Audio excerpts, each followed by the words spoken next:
Ain't no better feeling in sports than putting someone on a poster, or at least that's how I imagine it. So I thought I'd go ahead and take you through some of my all-time favorite posters in NBA history. And you can play along too. Share your favorite and we'll see which dunk is the most popular. Let's start with 1988, the human highlight reel. Atlanta legend and one of the greatest dunkers to ever do it, Dominique Wilkins all over Robert Parrish. Or how about Sean Kemp in 1992 with the Lister Blister? Put this one all on Alton Lister's head and then adding insult to injury with the halfway finger gun. The 90s were a different brand of basketball, but if Scottie Pippen was to punch it on Ewing and then push him down afterwards today, I'm pretty confident the internet would have spontaneously combusted. 2005 was a banner year for posters. In the regular season, we got Vince Carter showing he could elevate outside of Canada on Alonzo Mourning. This lead of 8, Miami's the largest of the game, but talk about large. How about that slam dunk from Vince Carter? And early that year in the playoffs, we got T-Mac baptizing 7'6" Sean Bradley, probably for being the only person in the league taller than his teammate Yao Ming. 2 years later, Baron Davis showed us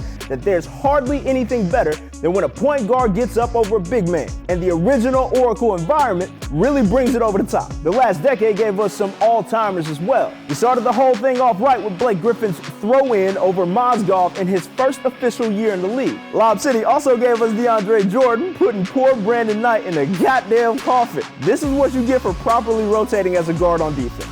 And you know we couldn't have this list without LeBron appearing somewhere, so I'm taking his detonation on Nurkic from his final year in Cleveland. Last but certainly not least, the young king Anthony Edwards, who just this weekend gave us a dunk that I think we're going to be talking about for a long time. Now, I ain't no expert on these matters, but there's plenty of those who are. So why don't you go ahead and swipe up to hear the greatest dunkers of all time tell you exactly what it's like to do this to another human being. I promise it's worth your time.